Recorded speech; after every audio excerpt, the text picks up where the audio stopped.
오늘 말씀의 제목이 여호와 영이 임하시면입니다. 이사야서 61장 1절에서 3절 말씀을 우리가 다 같이 보도록 하겠습니다. 한음성으로 한번 읽어볼까요? 다 같이 읽겠습니다. 시작. 주 여호와 영이 내게 내리셨으니 이는 여호와께서 내게 기름을 부으사 강한 자에게 아름다운 소식을 전하게 하셨습니다. 나를 보내서 마음이 상한 자를 고치며 고된 자에게 자유를, 다친 자에게 노임을 선포하며 여호와의 은혜와 우리 하나님의 보호를 선포하여 모든 슬픈 자를 위로하되 무릇 시온에서 승리한 자에게 화를 주어 그 죄를 대신하며 기쁨의 기름으로 그 슬픔을 대신하며 찬송의 옷으로 그 근심을 대신하시고 그들이 의뢰하는 곧 여호와께서 주신 그 영광을 나타낼 자라 일컬음을 받게 하려 하십니다. 지금 여기서 보면 계속해서 내게 내리셨다, 내게 기름을 부으셨다, 나를 보내사, 계속해서 나라는 단어가 나오죠. 그렇죠? 누구를 말하는 것일까요? 예수님을 이야기합니다. 그렇죠? 무엇을 보니까요? 이사야가 예언한 것은 예수님과 예수님의 사역을 예언한 것입니다. 이사야는 이것이 언제 성취가 될 줄을 몰랐습니다. 그런데 예수님께서 이 땅에 오셔서 공생애를 시작하시면서 첫 번째 읽으신 본문이 바로 이 본문이었습니다. 이사야가 예언한 바로 그 일이 누구를 통해서 나타나고 있습니까? 예수님을 통해서 나타나고 있습니다. 그런데요, 예수님께서 이사야가 예언한 그 일을 내가 지금 이루고 있다는 그 말을 어떤 방식으로 말씀하셨느냐 하니까, 이에 예수께서 그들에게 말씀하시되 이 글이 오늘 너희 귀에 뭐 했다고요? 응했다.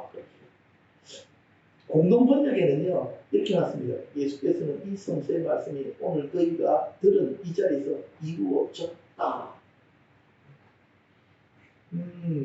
제가 왜 지금 이 말씀을 하느냐면요, 여러분 혹시 기억하시나요? 제가 몇 년 전에 송구영신 예배 때 이 말씀을 전한 적이 있습니다. 그리고 저는 언제쯤 이런 일들을 하는 게 직접으로 행하실 거라는 그런 기대감들이 많았습니다. 저는 오늘이 그날이었으면 하는 마음을 제 영혼 속에 가지고, 사실 매주일 동안, 매주 시작할 때마다 저는 하나님께서 우리 교회 예배를 통해서 놀라운 일을 해주실 거라고 믿고 계속해서 기도하고 간구하고 기다리고는 있었지요. 오늘 여러분들이 이 모임을 통해서 여러분 안에 묶여 있는 많은 것들이 터치받게 될 것입니다. 그런데 이 말은 또한 제자들에게 주신 말씀이기도 합니다. 왜냐하니까요, 예수님께서는 예수님의 제자들을 세우면서 그들이 누구의 일을 할 수 있도록 예수님이 하신 일들을 하도록 제자들을 세우셨잖아요. 그렇다면 예수님이 하신 일을 제자들이 하려면 뭐가 필요하겠습니까? 기름 부음이 필요하거든요. 기름 부음 없이는 사역 자체가 일어나지가 않는 거거든요. 흉내는 낼 수 있어요. 그런데 실제적인 일은 나타나지 않아요. 그래서 어떤 사람이 예를 들어서 귀신 들린 사람이 손을 올려서 나사렛 예수 이름으로 면을 떠나갈지어다, 그럼 귀신이 나가는 사람이고요. 어떤 사람은 아무리 해도 안 나가요. 왜? 무슨 차이일까요? 기름 부음의 차이. 하나님의 기름이 부어지는 사람에게는 그 말에 하나님께서 능력을 따져서 어둠들이 거역하지 못하도록 이렇게 해놓으셨는데, 옆에서 이렇게 보니까 저거 저렇게 하는구나 하고 방식만 배워가지고 해가지고는 아무 일도 일어나지 않는 것이지. 그 다음에는요, 우리들에게 주시는 말씀이기도 합니다. 왜 그럴까요? 왜? 사도행전 1장 8절에 오직 성령이 너희에게 임하시면 이 너희는 누구를 뜻합니까? 우리를 뜻합니다. 그래서 예수쟁이들은 성령의 기름 부음을 받아야 되고요.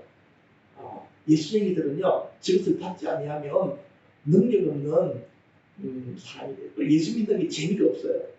저걸 이제 받아서 저를 통해서 하나님께 쓰임 받을 때 막 우리 안에 기쁨이 막 충만하게 돼 있는 거거든. 사실은 돈은 별로 안 생겨. 근데 막 영혼이 좋아서 죽는 거야. 주님께 쓰임 받기 시작하면 영혼의 기쁨이 워낙 크기 때문에 무엇과도 바꿀 수 없는 것이 되는 거예요. 그럼 어떤 일을 해야 될까요? 여호와의 영이 이렇게 쭉 부어지니까 예수님이 처음 하신 일이 무엇입니까? 천국 복음을 전하시기 시작한 것입니다. 아름다운 소식은 영어로 하면 굿뉴스잖아요. 그 자체가 복음인 거거든요. 우리가 은혜 받으면 자꾸 복음을 전하게 돼 있어요. 기름 부음이 와야지 복음이 전도돼요. 여러분들이 하나님한테 계속해서 사모하셔야 돼요. 무엇을? 기름 부음을. 그 기름 부음이 부어지면 여러분들도 모르게 너무 자연스럽게 너무 사랑스럽게 예수께서 우리들에게 무엇을 행하셨는지 예수 믿는 우리들에게 어떤 일들이 나타나는지를 증언하게 되는 거죠.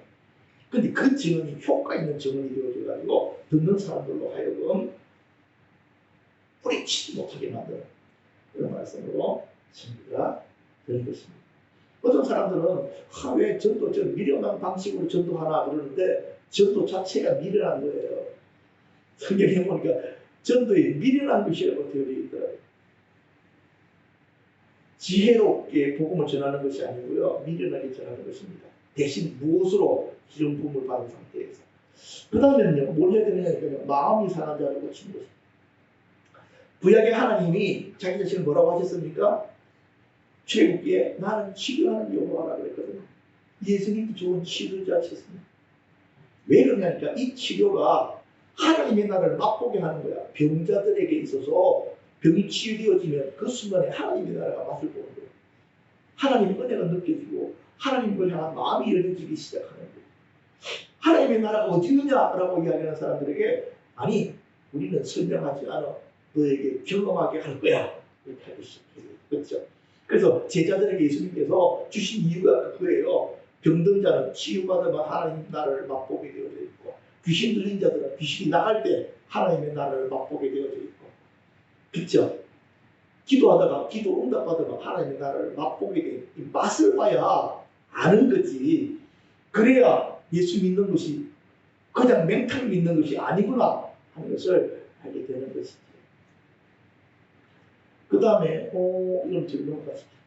포로된 자에게 자유케 한다라고 하는 이 말은요. 누구한테 묶여져요.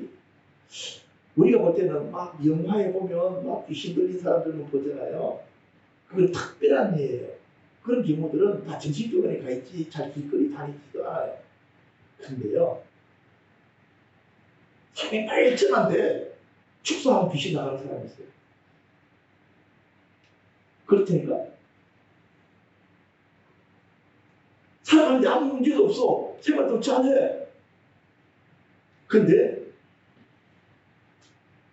예수 이야기 듣는 게 싫어. 교회 나가자고 하면 갑자기 화가 나. 이런 사람도 있죠. 그렇죠? 뭐 찬양 소리 들으면 으시으시 추워. 몸살기가 오는 것 같아. 그것들 다 뭐가 이상한 게 들어있어서 그래. 정상이 아니야.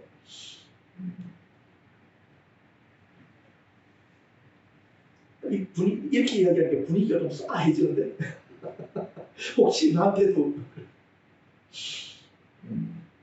근데 걱정할 필요가 없는 게 우리가 기도 생활하고 말씀 보고 찬양 뜨겁게 하면 얘들이 안 나갈 수가 없어.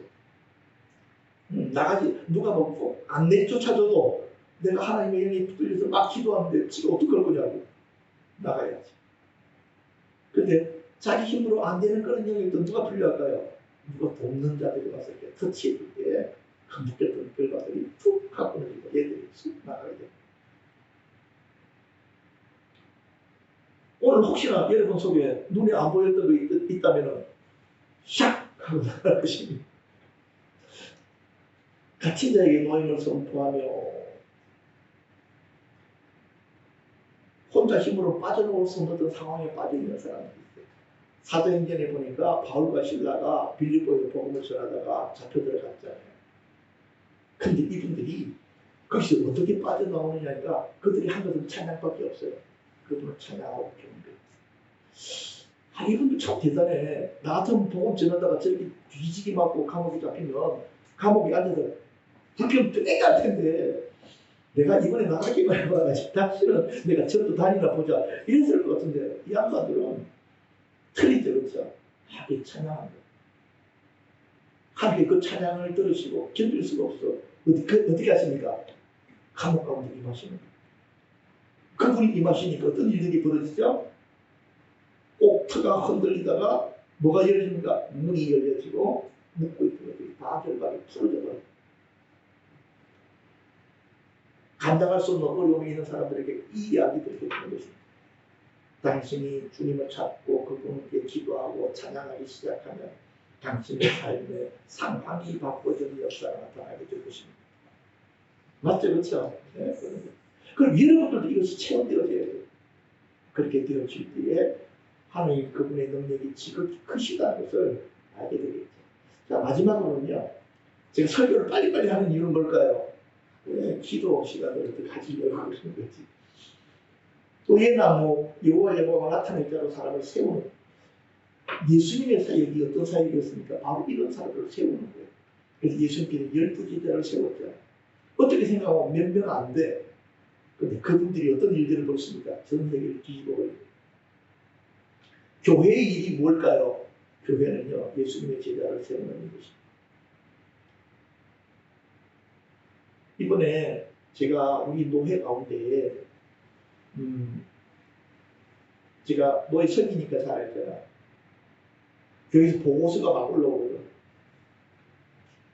주일학교 오늘 너무 많이 받아. 15조는 없어 이제 주일학교. 시내에 있는 교회들도 작은 교회들은 다 주일학교 문을 닫고 있어. 그러다 보니까 내 마음이 막 불타는 거예요. 저러면 안 되는데. 교회 주일학교 교회의 미래인데 어떤 일이 특별한 일이 일어나지 않으면 안 되겠구나. 우리 성령님이 우리 아이들에게 터치해 주시지 않으면 안 되겠구나. 라는 그런 불타는 마음이 생겨요. 우리 아이들이 의의 나무가 되어야 되고 여러분들이 의의 나무가 되어야 되고 하나님의 영광을 드러내죠. 함께 우리가 앞으로 기도하고 준비해 나가야 될 일들입니다.